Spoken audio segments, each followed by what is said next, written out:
In November of 1733, the island of St. John in the Virgin Islands awoke to fire, blood, and the sound of war cries. The enslaved Africans, many of them from the Akwamu people of West Africa, had risen against their Danish masters. Armed with stolen muskets and machetes, they struck at dawn, overwhelming the garrisons, burning plantations, and seizing control of nearly the entire island. For months, the world turned upside down. The enslaved became rulers, the masters fled or died, and a new order, born of fury and desperation, took root on the rocky soil of St. John. But empires do not let go so easily.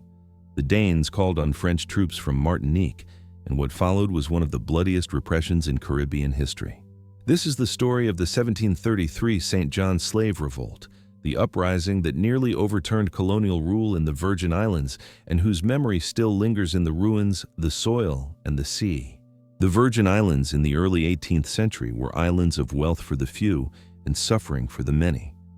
On St. John, the Danes carved plantations into the hillsides, forcing enslaved Africans to clear dense forests, plant sugarcane, and harvest under the brutal Caribbean sun. The Akwamu, taken from West Africa's Gold Coast, had once been warriors and rulers in their homeland. Many still remembered their kings, their traditions, and their pride. When forced into slavery, their defiance did not vanish. It burned beneath the surface, waiting for its moment. Danish overseers enforced order with whips and chains, but they were few in number. The enslaved population far outnumbered them. Every day, planters feared the possibility of revolt, yet they believed fear and violence would keep the balance in their favor. But whispers passed in the cane fields, carried in the night air. The Akwamu spoke of their ancestors, of strength yet unbroken, of unity stronger than chains. Slowly, secretly, a plan began to take shape. The year 1733 was cruel. Hurricanes had struck the islands, destroying crops and homes. Disease followed, leaving bodies in its wake. Hunger spread, and desperation grew. For the enslaved, this suffering was both burden and opportunity. Among the leaders was a man named Kanta, an Akwamu warrior whose spirit had not bent under captivity. He remembered battlefields in Africa and longed to restore honor through resistance. Alongside him were women and men equally determined, their courage sharpened by pain. The Danes, distracted by their own losses and complacent in their arrogance, failed to see the storm gathering beneath their feet. They still believed the enslaved were too beaten, too scattered, too afraid to rise. But the Akwamu remembered another truth. In their homeland, slaves had once become kings, and on this island, they would prove it again. The plantations of St. John stretched across rugged hillsides, where sugarcane rose like endless green walls. The work was relentless. Men and women cut cane with blades until their hands bled, carrying stalks to mills where iron rollers crushed the sweet juice from the fibers. The mills never stopped. Day and night, the enslaved kept the fires burning, the rollers grinding, the vats boiling. Heat blistered their skin, and smoke stung their eyes. Accidents were common, fingers caught in rollers, bodies burned by boiling syrup. Each injury was treated as a mere inconvenience to profit. At dawn, overseers cracked whips to drive the enslaved from sleep. At dusk, they herded them back to shacks no larger than pens, built from rough timber and palm fronds. Food was meager, cassava, salted fish, sometimes little more than scraps. Hunger was constant, gnawing like another chain. Punishment was swift for those who faltered. A missed quota, a broken tool, a defiant glance. Any could bring lashes across the back or shackles around the ankles. Some were branded, others locked in iron collars. Each scar was a mark of survival, but also a reminder of cruelty. Yet within the shadows of suffering, strength endured. At night, the enslaved gathered quietly, singing songs from their homeland. Drums, forbidden by the masters, were recreated from barrels and skins, their rhythms carrying memories of Africa. Children listened wide-eyed as elders whispered stories of kings and warriors. The Akwamu, proud and disciplined, began to see themselves not as broken slaves, but as soldiers waiting for their call. They remembered battles fought across the ocean and victories won through cunning and unity. The island was not their prison. It was their battlefield. Still, the Danes clung to arrogance. They believed their fort at Coral Bay and their small garrison of soldiers made them safe. They believed guns and walls would hold back the tide. They had forgotten that every fortress has a door and every chain can be broken. As the year waned, hunger deepened, tempers flared, and whispers sharpened into plans. The enslaved would not wait for freedom to come from across the sea. They would seize it with their own hands, in fire and blood. The Akwamu leaders met in silence beneath the cover of night. Hidden in the cane fields or deep in the forest, they whispered plans in their own tongue, words the Danes could not understand. Each gathering was dangerous, for discovery meant death, but the risk only fueled their determination. Messengers carried signals from plantation to plantation, a broken gourd left on a path, a line drawn in ash, a phrase spoken in passing. These were the threads of a secret web. Slowly, dozens, then hundreds of enslaved men and women became part of the plot. Weapons were gathered in secret. Machetes meant for cane cutting were sharpened for war. Iron tools were reshaped into blades. A few muskets, stolen or smuggled, were hidden beneath floors or buried in the earth. Each weapon was a promise, waiting for the moment of truth. The leaders knew timing was everything. To rise too soon meant destruction. To wait too long meant despair. So they chose carefully. They would strike at the heart of Danish power, the small fort at Coral Bay. Once the soldiers there were dead, the island would be theirs. Every role was decided. Some would attack the fort, others would seize plantations. Women carried messages and food, preparing for the days ahead. Even children played their part, distracting overseers or running errands without arousing suspicion. The rebellion was not just the act of warriors, it was the uprising of a people. The air on St. John grew heavy as November approached. To the Danes, life seemed unchanged. The cane was cut, the mills ground on, the enslaved bent beneath the whip. But beneath that surface, a storm churned. Eyes that once looked beaten now glimmered with secret fire. On the appointed day, the enslaved walked calmly toward the fort, carrying loads as if for labor. The guards, unsuspecting, let them pass. But beneath baskets and cloth were hidden blades. The plan, born in whispers, was ready to erupt into shouts. The moment of silence before the strike was like the breath before a storm. Hands tightened on machetes, hearts pounded with centuries of rage, and then, with one signal, the uprising began. At dawn, the enslaved moved in silence toward the fort at Coral Bay. The Danish soldiers yawned in the early light, their muskets stacked against the wall, their guard lowered by routine and arrogance. They saw workers approaching and thought nothing of it. Then, the signal came. A sharp cry in the Akwamu tongue, fierce and cutting through the air. In an instant, machetes flashed from beneath baskets, blades glinting with morning sun. The first guard fell before he could raise his weapon, his blood soaking the dirt. The Danes scrambled, shouting, but the attack was swift and merciless. Muskets fired once, twice, then fell silent as warriors stormed the walls. The garrison, small and unprepared, was overwhelmed. Soldiers begged for mercy, but none was given. For years of chains, there was no forgiveness. By the time the sun climbed higher, the fort was theirs. The Danish flag was torn down, trampled into the earth. The Akwamu raised their own cry of victory, a sound that echoed across the hills. On this day, the enslaved were no longer prisoners. They were conquerors. Word spread like fire through the island. Plantations were set aflame, overseers cut down where they stood, masters fleeing in terror toward the sea. Families who had suffered in silence now walked with heads high, carrying weapons, tasting freedom in the smoke-filled air. For the first time, St. John belonged not to Denmark, but to its people. The Akwamu had struck a blow so fierce that even the empire trembled. But empires always strike back. The smoke of burning plantations curled into the sky, visible from miles away. The island that had once groaned under whips now roared with fire and war cries. The Akwamu warriors moved swiftly, striking one estate after another, cutting down overseers and masters who tried to resist. Some planters fled to boats, abandoning their land in terror. Others hid in cellars or woods, hoping the rebellion would pass them by. But there was no refuge from the fury of men and women who had endured chains. Every plantation destroyed was a symbol that slavery could be undone. The Akwamu set about building order from chaos. They seized supplies from storerooms, divided weapons among fighters, and raised leaders to command their new domain. For the first time since their capture, they were not servants, but rulers. Their authority was written in fire and fear.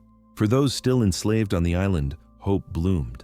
Many joined the uprising eagerly, taking up blades against their tormentors. Others hesitated, fearing what might come if the rebellion failed. Yet even the fearful could not deny the sight of masters fleeing before their former slaves.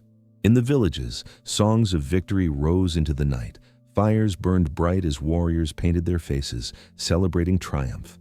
Elders told children that freedom had returned, that the ancestors had answered prayers long whispered in silence. For a moment, the island seemed reborn. But beneath the triumph lay uncertainty. The Danes had not vanished, they had only retreated. From nearby St. Thomas, colonial officials watched the smoke and plotted their response. They knew they could not retake the island alone. And so they turned to their neighbors, the French in Martinique, to help crush the uprising. The Akwamu, for all their courage, knew the day would come when soldiers from across the sea would land on their shores. They prepared themselves with determination, vowing that if they must die, they would die free. In the days that followed, the island seemed to breathe differently. No overseer's whip cracked at dawn. No master's voice shouted orders across the fields. The enslaved had taken control, and for the first time, they tasted the rhythm of freedom. Men who once bent their backs in cane fields now stood as warriors, patrolling roads and guarding villages. Women who had carried baskets of sugarcane now carried torches, tending fires that signaled safety and defiance. Children who had known only fear now laughed freely under the open sky. Yet the joy was shadowed by whispers. Survivors of the Danish flight had escaped to St. Thomas, and all knew they would return with vengeance. The Akwamu leaders gathered their people and spoke with fire in their voices. "This land is ours. We will defend it with our blood." At night, the rebels danced in circles, drumming rhythms older than the plantations, singing prayers to the spirits of ancestors. Each beat of the drum was a promise. They would not be broken again. The ocean winds carried their chants across the water as if daring their enemies to come. But even as hope burned, fear lingered. Some elders remembered other rebellions, crushed with merciless brutality. They warned that the Danes would not rest until every field dripped with blood. Their voices carried weight, but the younger warriors shook their heads. "Better to fight and fall than to live in chains," they answered. The plantations lay in ruins, their great houses blackened by fire, their cane fields trampled. To the rebels, each ruin was a monument of resistance, yet the destruction also meant hunger would soon creep in. Without supplies from beyond the island, the dream of freedom might wither before armies even returned. Still, for a brief and shining moment, St. John belonged to the enslaved. Their footsteps marked the soil as free men and women, even if only for a season. And in their hearts, they carried the fierce conviction that no army, no empire, no master could ever erase the memory of this uprising. The silence did not last. By late December, sails appeared on the horizon, ships flying both French and Danish colors. Word spread quickly across St. John. The counterattack had come. Drums sounded through the villages, calling warriors to gather, while women and children fled deeper into the hills for safety. The rebels prepared as best they could. Spears were sharpened, stolen muskets loaded, and barricades raised along narrow paths through the jungle. They knew the island's terrain better than any soldier, and they hoped the dense forests and steep cliffs would give them an advantage. When the French and Danish forces landed, the sound of cannon fire rolled across the shore. Soldiers in neat ranks marched inland, muskets gleaming in the sun. Against them rose a line of rebels, their faces painted with ash, their cries echoing like thunder. For a moment, the earth itself seemed to tremble with defiance. The first clashes were fierce. Arrows and musket balls whistled through the trees, warriors ambushing patrols from hidden trails. The invaders stumbled, some falling to traps set in the undergrowth. For every soldier who pressed forward, a rebel rose to meet him with fire in his eyes and vengeance in his heart. But the numbers told a grim truth. The French and Danish combined forces were too many, their cannons too powerful, their discipline too steady. Slowly, inch by inch, they pushed the rebels back from the villages and into the highlands. The forest that had sheltered them now became traps, filled with smoke and musket fire. By January of 1734, the rebellion faltered. The rebels had no supply lines, no reinforcements, no ships to escape the tightening noose. Still, they refused to surrender. Many chose to leap from cliffs into the sea rather than fall into enemy hands, their bodies vanishing into the waves that had once carried them into bondage. For the Danes and French, it was victory. For the rebels, it was martyrdom. The island was reclaimed by the planters, but it was soaked in the blood of those who dared to rise. The aftermath of the revolt was brutal. Survivors who were captured faced merciless punishment, executions by hanging, floggings until flesh tore, and chains that clinked heavier than ever before. The Danish planters wanted to make an example, to strike fear so deep that no one would dare rebel again. Yet, fear was not the only legacy. Whispers of courage spread across the Caribbean. News of enslaved men and women seizing an island, even for a short time, carried hope to plantations in St. Thomas, St. Croix, and beyond. If it could happen once, it could happen again. Among the enslaved, the names of Akwamu leaders were spoken like prayers. They were remembered not as rebels, but as warriors who chose freedom over submission. Songs rose in the night, rhythms carrying the story of St. John's uprising across generations, disguised as work chants or lullabies. For the planters, the revolt was a warning. They built stronger forts, armed more guards, and passed harsher laws to control the enslaved population. But beneath the surface, rebellion remained like embers under ash, hidden, waiting for the right wind to ignite again. Centuries later, the uprising of 1733 would be remembered as one of the earliest and fiercest revolts in the Caribbean. Though it failed to free the island, it revealed the unbreakable spirit of those in bondage. The cliffs of St. John, where so many chose death over chains, became silent monuments to defiance.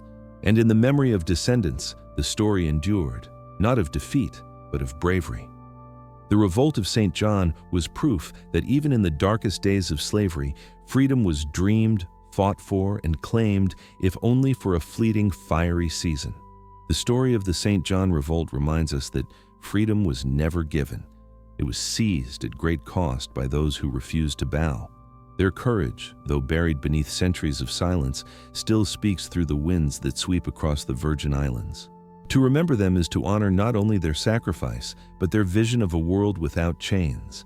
It is to recognize that even when empires crushed rebellions, they could not erase the desire for liberty that burned in every heart. If this story has moved you, let it not end here. Share it so that the names of the enslaved warriors of 1733 are never lost to time. Like this video, subscribe to the channel, and help uncover more forgotten chapters of resistance and resilience. Because the revolt of St. John was not just an island struggle, it was part of a global fight for dignity, humanity, and freedom. And their voices, silenced by empire, can rise again through us.